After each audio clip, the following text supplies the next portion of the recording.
Hey guys, it's Lawnmowers 14. I haven't made a video in a while, but today I figured I'm going to show you how to change drive belt on my Craftsman 24-inch two-stage snowblower. Now, I ordered the belt because Sears didn't have it in stock, so they shipped it to me. So here's our belt, MTD. So the drive belt wasn't bad, but because I check every year when I'm done. Is what I do is. See, this is how it looks hard. You have to split the thing in half, but it's not that hard. But I take that cover off every year right here, and I can tell that the drive belt's starting to get worn. You can see it. So, and I don't want it to break on me when I'm using it, but when I take it off, there's that big gouge in it right there. So, we're going to put our new one on, and it's how you get it to split. I should have made a video when I was taking it apart, but I've been bad at trying to make videos lately. So, I'm going to try to do it.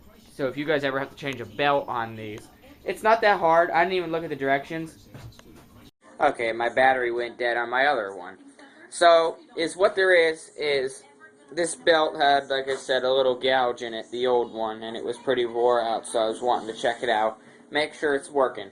But, I do check these every year, and I seen it was getting wore out. So what there is you have your snowblower here, and there's a little down there, if you can see it. It's a notch, and it will line up inside right where my finger is. Okay, and then there's 2 bolts here, 2 bolts on the other side, and that will allow them to split. You'll want to put a jack under it or do something. I have my gear pan off because I grease my gears in there every year. And I check the friction disc. This is your friction disc right here. Well, this is your pulley that spins it, but then your friction disc is on the inside of that. But we're going to show you how to change it over and put it back on. Now, weaving this new belt up on is what you're going to have to do. You're going to have to stick it down in behind this pulley. Just do whatever you got to do, and it goes on this back one here. It goes on the far back one. The Auger Belt goes up here, and it's a different style of belt. It's got a little notched belt for better traction so it doesn't slip when you're in some thick snow. And don't forget to loosen this bolt that will hold this disc in from moving. That, I think, it'll just give you more room. So then you're gonna have to, where the hell did my spring go?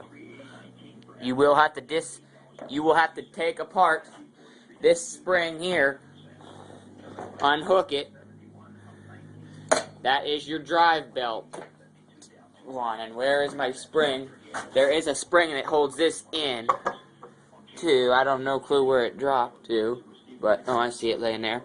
This little spring here. It will hook on like this. It'll hook on there like that. I'm gonna go get my flashlight so I can start doing this, and then I will put my belt on. And I'll show you how I ran it. I can't do it while I'm holding it, and I'm using my phone because my other camera decided to take a shit. So I gotta charge it up. It's been sitting outside for a while, so I'm using my phone. Okay, I have the belt on now. I now have my snowblower part back on down. I keep getting snowblowers and these things messed up. Okay.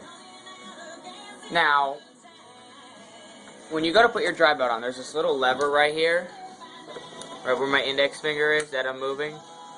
You will want to untension that. It'll help you put the drive belt on better, because that. And then I rehooked up you can hear it in there, my friction disc. I rehooked it back up.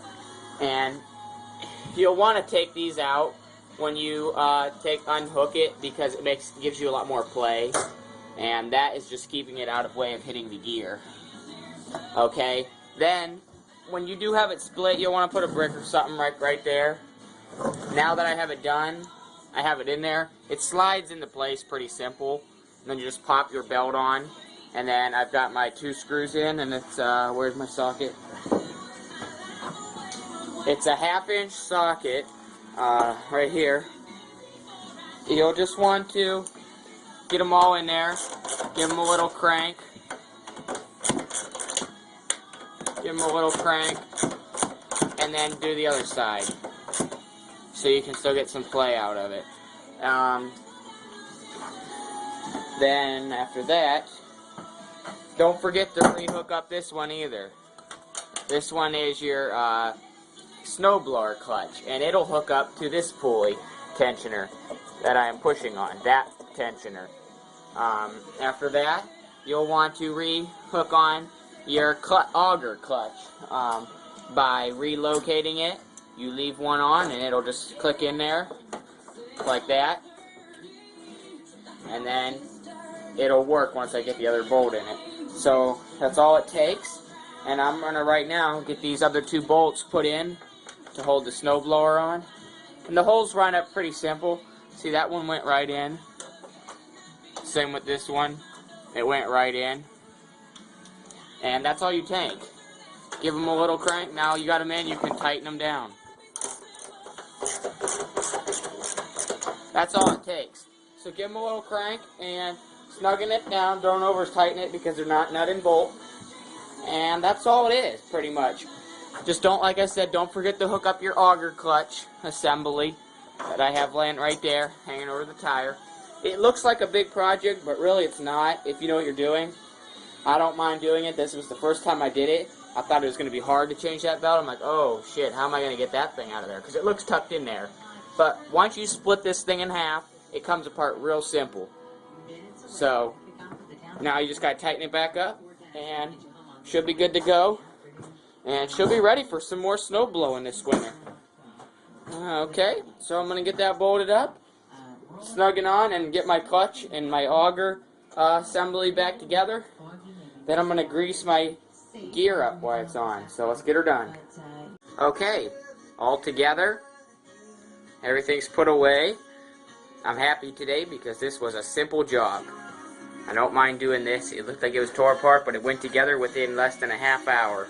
I haven't ran it or nothing yet, which I'm not going to today. It's dark out now, but I know it works because I can just tell by it'll roll, and then when I pull the lever it won't roll, so I know it's gripping.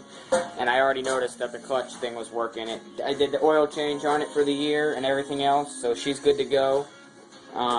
This thing, just make sure when you readjust this that it's pushed in far enough, and when it spins, the teeth are going to grab good enough, the gears. And when it stops, this will stop on here. Notice when I crank it. So I was doing it before I put that belt cover on, and it was like, whoa, something don't seem right, but that's why. So it's on there now, and it's all done. So there you have it. My 5.5 horse Tecumseh 24-inch snowblower. I just got done greasing the gears down by the clutch plate too. Never grease or put WD-40 on your clutch plate, or you will not get any traction for a long time. It'll just slip because it's rubber on metal, so the rubber won't get no grip. So never do that. And next is get my little teensy snowblower tuned up and ready to go for driveways. Thanks for watching and subscribe.